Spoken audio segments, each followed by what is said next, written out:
Good morning, everyone. Thank you so much for meeting me for coffee. This is episode 30 of the Meet Me for Coffee podcast, and this is the first time that I have had my guest sitting right here in person with me instead of through the computer. We are at the Manifest the Future of Logistics conference in Las Vegas this week. It's Super Bowl week. It's crazy. It's a really fun environment, and I'm just happy to be here talking with you today, Sean. Thank you. Thank you for having me. I'm glad we could do this in person. Absolutely. Yeah. There's first time for everything, and we've taken Meet Me for Coffee on the road now, and I don't think this will be the first or the last time. So, Sean, can you go ahead and talk to me a little bit more about who you are, what you do, let the people know? Yeah, well, obviously we just recently started sponsoring the show, so I appreciate you having us on as well. But I'm Sean McGillicuddy. I'm with TIE Software. We're a freight broker TMS provider, and we are heavily focused on, we're a cloud-based solution, heavily focused on trying to be nimble for the future of freight brokering. Mainly tend to focus on brokers that are doing between 600 and 3,000 shipments a month, somewhere in that range, but we have everything from the smaller guys that are trying to grow and even a handful of the top 100 brokers using TIE right now. Yeah. Just heavily focused on trying to make the process quicker, in terms of the quoting on the front end, the finding a carrier on the back end. All the simple stuff, we're just trying to make it actually feel simple, right? I got a quote, I got to find a trucking company. Our goal is to make that feel just as seamless as how I said it, right? Yes, so that's what we focus on. Yes, yeah. And I know that I was actually introduced to TIE when I was working with a startup brokerage, and I can attest to that. We started with 0 shipments a month and moved quickly to hundreds, and it was a great experience working with you all, and now things come full circle, and here we are again working together. Yeah. So talk to me a little bit more though about, I know I just mentioned that we kind of went from that startup phase to more of a small to medium size, but I recently had Kevin Hill on a podcast, the last episode. We didn't have a lot of time to talk about this, so I think and this would be great to jump into it with you. I love Kevin Hill, by the way. Yeah, he's great. Big fans of you, Kevin. Yep. But we wanted to go ahead and talk a little bit more about that flexibility, and I really think the maybe like increased adaptability that these mid-sized brokers have right now in this space. Yeah. And the reason I want to talk about this is because there's a lot of conversation right now, and I think it's just going to continue to increase over the next 6 months even around the health of brokerages, what's going on in the brokerage space.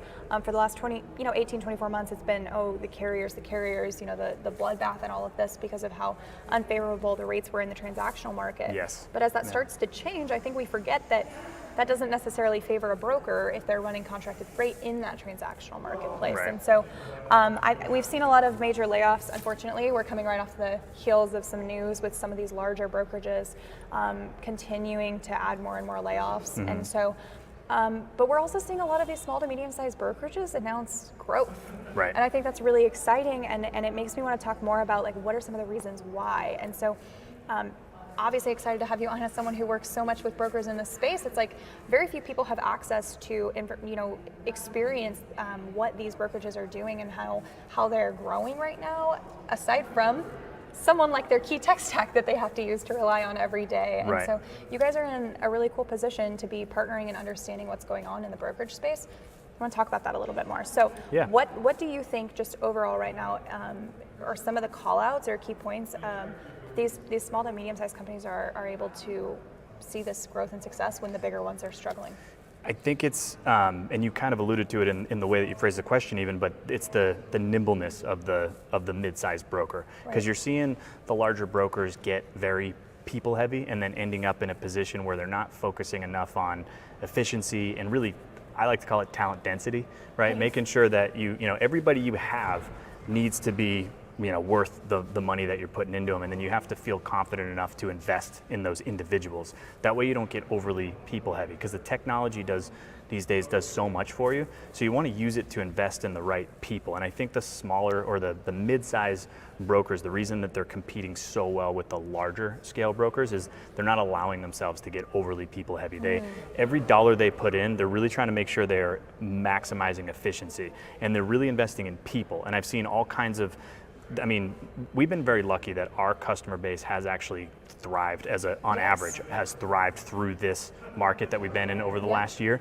But we can't necessarily take credit for that. I think our software does a good job, and I think it helps them be more efficient. But really, when I talk to those folks, they're really focusing heavily on culture, right? And the people that they're bringing in, they're trying to find ways to make sure that they're recruiting heavy talent, keeping them really happy, keeping a culture really well, keeping it kind of fun. Yeah. It's a hard job. It's stressful, It right? is, right? So we got to keep it like we have to. Every broker who's doing a good job for you, everybody who's helping your business grow and be more efficient, we have to keep those folks really happy, right? Software will definitely make them happy if it's making their job easy, but yeah. Software does make people happy. Yeah. I mean, I can attest to this because I've worked and led in a variety of roles in the brokerage space. But when your people can do more, there's a lot of brokerages based on performance bonuses or commissions of some sort.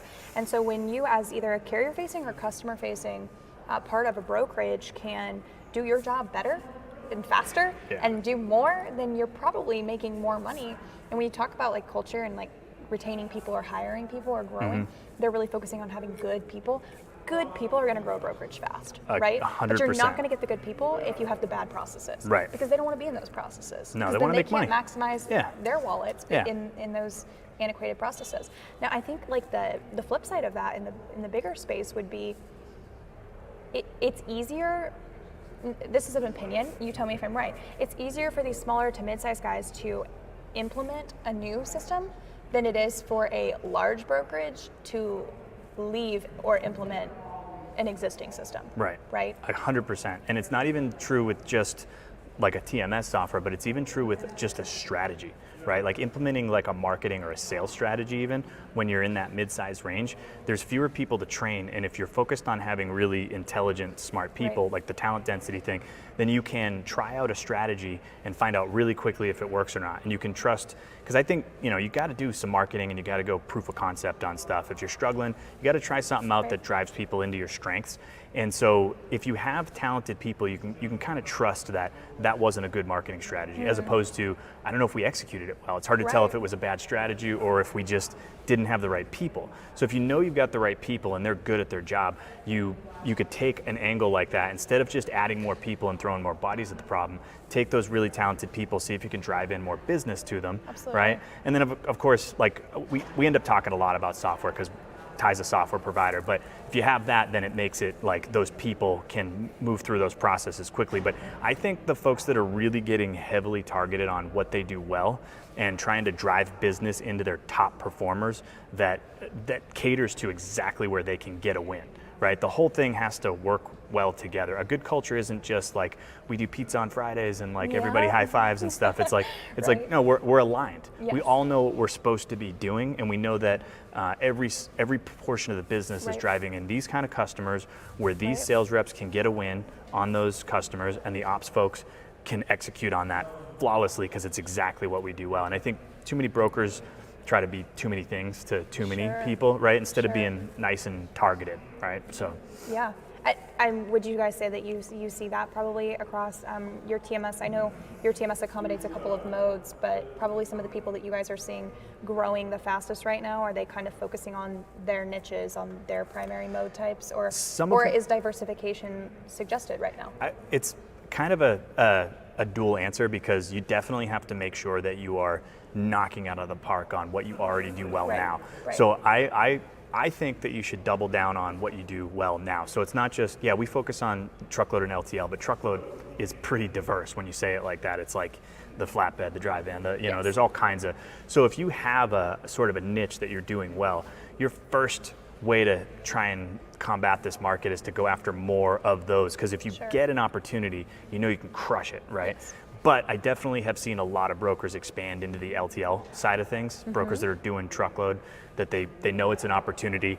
Their team is saying no to a lot of LTL opportunities. And this is just an example, but if you're seeing that a lot, like, don't lose that revenue. Find a way to, whether it's bringing somebody in who is an expert in LTL and putting them like, because with LTL, there's so much automation that you really only need one expert to start growing that side of the business. As long as your team trusts that person, because they don't want to take a loss on an LTL because they didn't really understand it, and they're like, who's this guy who I'm supposed to kick it over to? So the whole, which is again culture, right? Because you bring in somebody, they have to trust the whole ecosystem has to work together.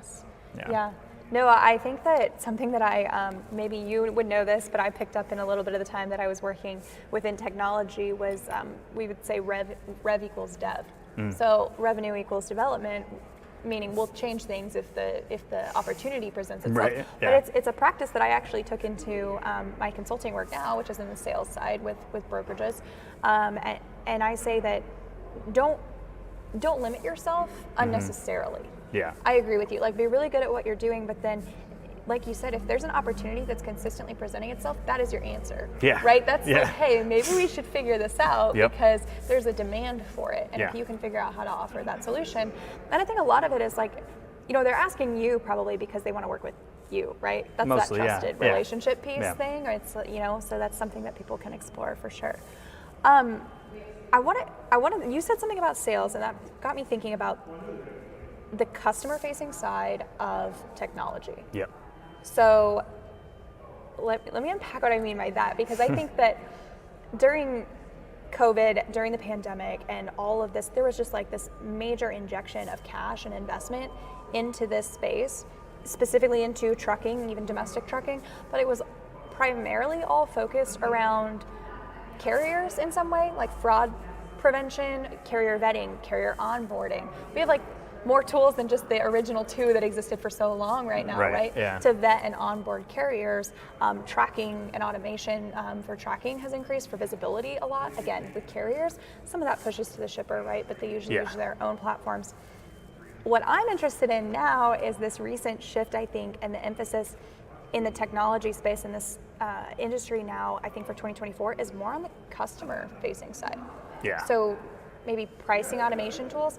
TMS is making more advancements. TMS is becoming more of that like connectivity platform for these other customer-facing tools. So Right. can you talk to me a little bit about what you guys see in that space? You guys are integrators, obviously. You're a platform that they have to use, so anything else that your broker clients are wanting to integrate on this side of the technology space comes to you. Yeah, and a lot of times customers look to us to be, sort of the advisor on those extra tools that they can add to the TMS. And so we get a lot of times when they're coming to us wondering if they should use it, and if we're already integrated with it, they kind of see us as like somebody who can advise them on which direction to go. But you're absolutely right.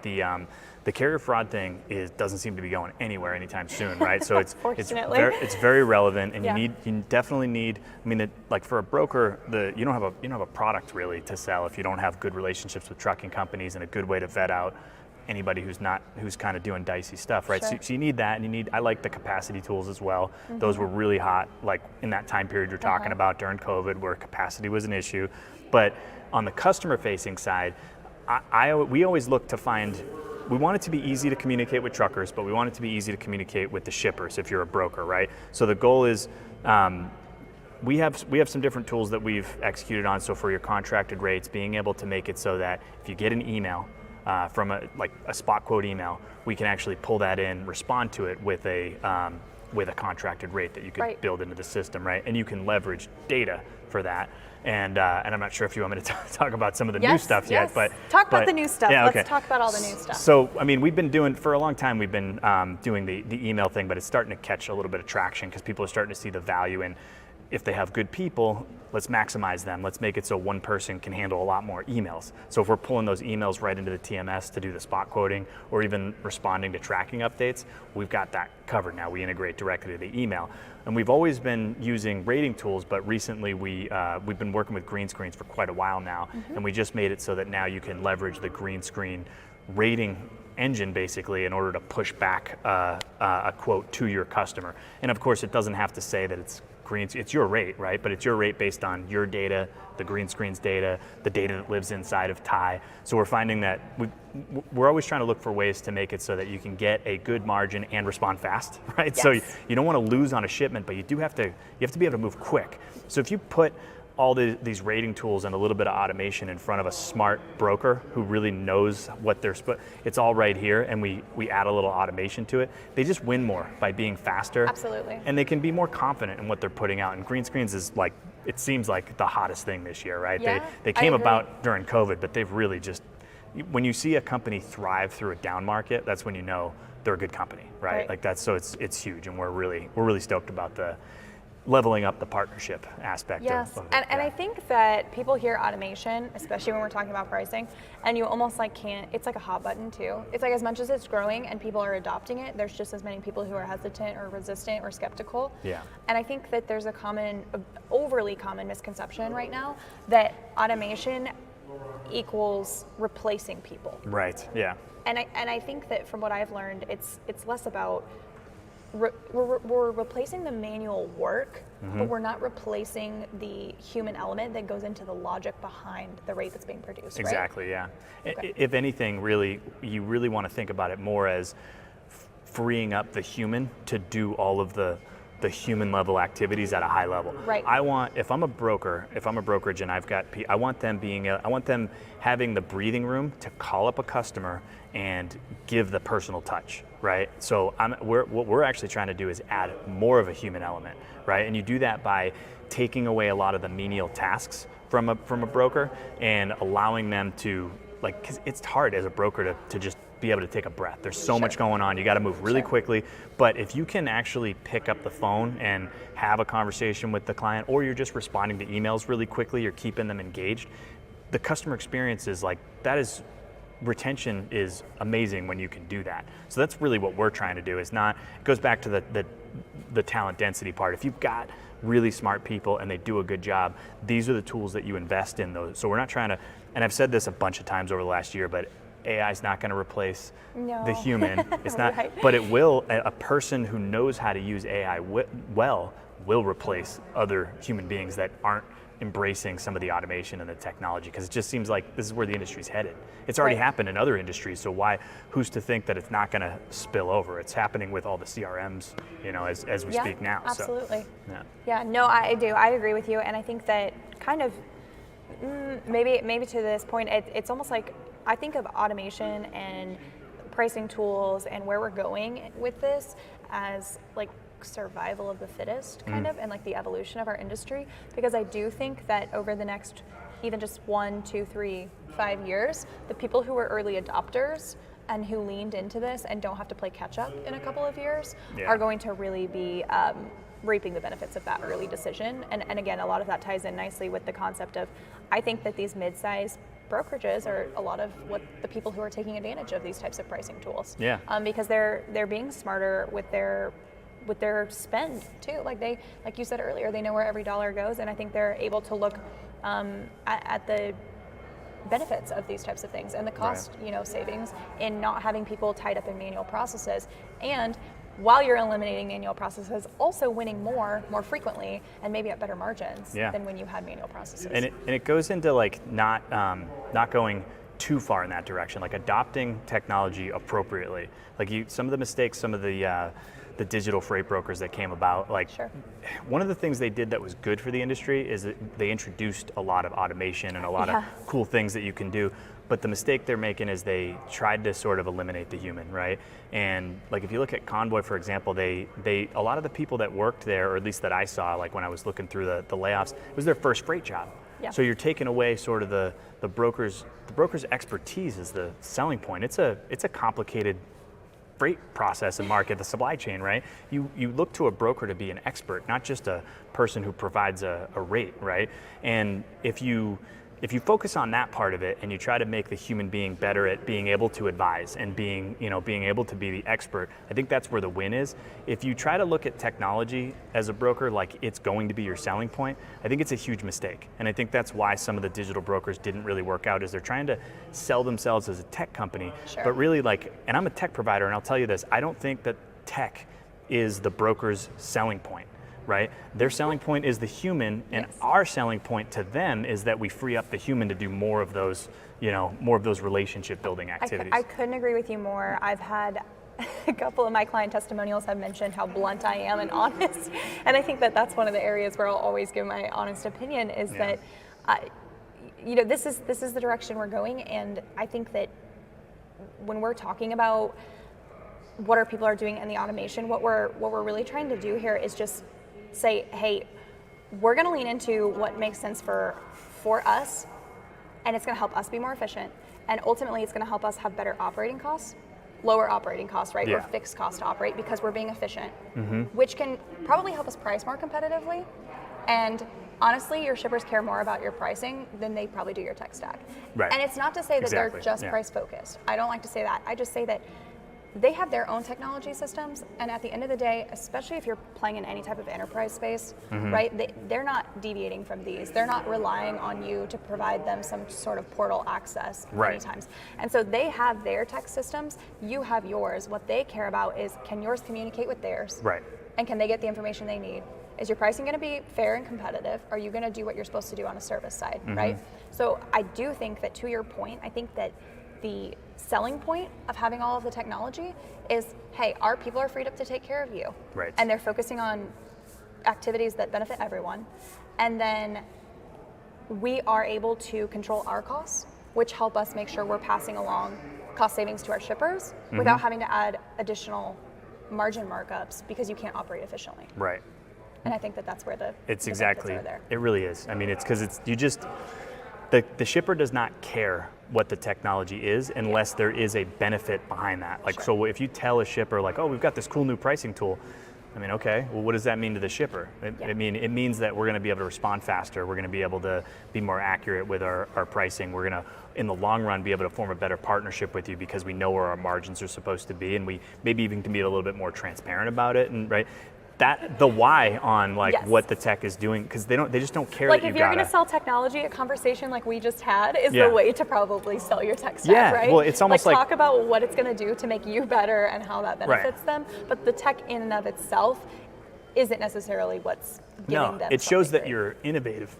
But if you go to a shipper and you're like, oh, we're going to take such better care of you, we have we have way better customer service. It's kind of a hollow thing, right? They're like, yeah, but my last guy said that. So explaining the tech in terms of like, well, we've invested in this, and here's what it does, and that's why it allows us to deliver a better customer service. Sure. That's actually what they care about.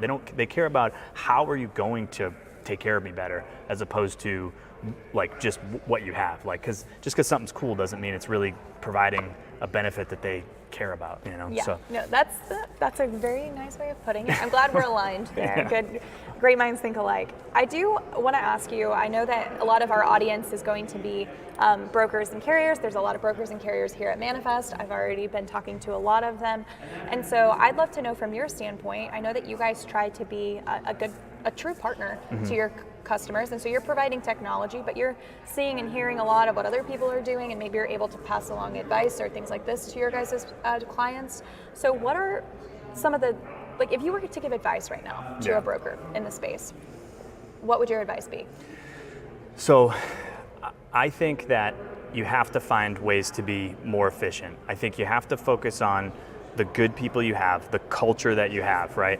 Don't, just because you want to drive sales doesn't mean you should add 10 more salespeople, right? If you've got the money to add 10 more salespeople and you know that 5 of the current salespeople you have really kill it, but it's just a tough market, then you should be doing things to drive business into them, right? Invest in the marketing side of things. But really, you know, I'm a tech provider, so I think of everything through the lens of tech. And I think that some of the legacy systems that people have been using for a long time are already antiquated, and it's going to accelerate over the next 3 years here. Yes. And we've talked about that. Fully and I know, agree. I know. And so if you're a broker, this is one of those things where it's hard for me as a tech provider to go to somebody and say, hey, I think you might be in trouble if you go down if you stay on the tech route you're on, because I'm selling a tech, right? They don't necessarily look at it. And who am I to say that somebody who's been in the industry for 20 years doing a great job? I mean, there are some talented people that have worked with these legacy platforms and done a great job, and not taking anything away from them. I just don't know that they're setting their businesses up for success. So my advice to the folks that are trying to focus on growth, I'm going to look at the camera for this. If you're a broker that is within an organization, you're in a generation that you know what good technology looks like, you know what efficiency looks like, I encourage you to be the leader you know you are. Go talk to the higher ups about where they're positioning the business, because if they're going to retire soon, they're not necessarily setting your company up for success. And it doesn't have to be Thai that you adopt. We compete with a lot of innovative products on the market, and we integrate with a lot of innovative products on the market. So adding some of these and being receptive to it, like if you're if you're sitting if you're watching this right now and you're a younger broker, you can tell that like our systems are slow. I encourage you, like, muster up some courage, put a full case together to talk to your managers and let them know, like, I think we need new technology, and here's why. You will be the hero of your organization, and you will be the one that stops your organization from heading in a direction that is, if you've got outdated technology over the next couple of years, you're going to be in a tough spot, and no amount of people is going to fix the problem. Yeah, and it's going to be expensive to fix. Exactly. The bigger you get, and the more invested you get in those old systems. I think a great example of that, if we want an in-industry example, but outside of the brokerage space, is on the shipper side. Because, oh my goodness, ERPs and like WMS systems.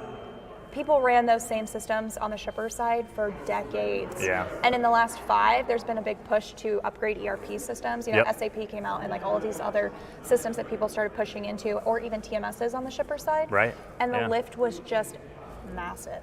So expensive, so time consuming, that a lot of these companies have been going through, you know, ERP or TMS implementations for 2+ years. Yeah. And some of them get kind of far into it and then realize this isn't even working, or they tried to go with an older system still, or whatever that is. And so I think that if you're putting a case together, you could also say, hey, look, there's probably a shipper within your network as a broker that you had to work through a painful ERP implementation or WMS implementation with, and it's like, do we want to be in this situation on our side in 5 more years, or do we want to get ahead of this now? And it goes back to what you were saying earlier about being nimble. Like the mid-sized broker competing extremely well with the large broker because of their ability to be nimble. And I think you want your software partner to be nimble as well, to be able to pivot when the market shifts. You don't want them so outdated and kind of sloshy that they can't make those adjustments. Like we were talking about green screens. You don't want to request your TMS does like what we're doing and it takes a year. Right? Yeah. It's like, that's too long. I need the competitive advantage like right now. I need to be able to adopt the technology today. Yeah. I think another thing too, and I know we're getting close to time, so we'll do this last thought. API rating is becoming a bigger part of our industry. Yeah. And so I think that that's another thing to consider as companies are growing, is that I've been saying this for a while, like if you're a broker and you're not even exploring or understanding the general concept of API rating or some type of dynamic pricing, instant pricing, whatever you want to call that, or more common, a lot of times your system doesn't support that. Right. You know, is that something that Ty is engaged in that space and working towards figuring that out? Yeah, I mean, luckily, I don't mean to cut you off, but luckily we've been doing that for years on the LTL side. We do all our API automation in-house for all the rating on the LTL side. A lot of companies know us as the top LTL provider, right, in that regard, because we're not outsourcing the API. We're handling automation in-house. It allows us to hold it to a very high standard, which I think we actually have the most successful LTL automation in the industry right now. But doing the same kind of thing, it's a little harder to do on the truckload side because it's much more fragmented, and which I like. I like that there's a bunch of entrepreneurial trucking companies like competing and they're competitive in the space. But finding a way to leverage an API rating tool to, leverage your data, because data is everything right now. If you can compile data from the history on these lanes and then you can apply rating tools to it, you can get really, really accurate, and you can automate API rating and things like that, which is, and then I know people are doing a lot more with bidding on the boards as well through APIs. So it's a good thing to lean into, I think. I think that's a hot topic too. The pricing automation, API rating, all of that. Again, all of it customer facing, right? This transition to focusing on the customer side of our business models. I think that's really going to kind of take the main stage, I hope, in 2024. And not that fraud isn't still an issue, not that we still don't have to be vetting carriers. I think we've all just kind of maybe got a little tired of talking about it, and everybody's figured out that it's a necessary part of our industry to figure out something there. So, well, Sean, thank you so much. This was my first time doing this in person. It was awesome. I appreciate you for being here. I know you're going to be around at Manifest still. We still have the rest of the day here. You'll be here. Your team will be here. And so people can come up, say hi, connect with you if they see you, of course. If people are listening and they're not at Manifest right now, or they're not going to see you today, what's the best way to get in contact with you? So you can go to our website at ty-software.com if you want any information about Ty. If you'd like to connect with me personally, I'm relatively active on LinkedIn. And if you are at Manifest, where there's a lot of good energy here, we're in the second full day here, and we're at booth 1616. So come check us out. Yes, sounds good. Thank you everyone so much for meeting us for coffee.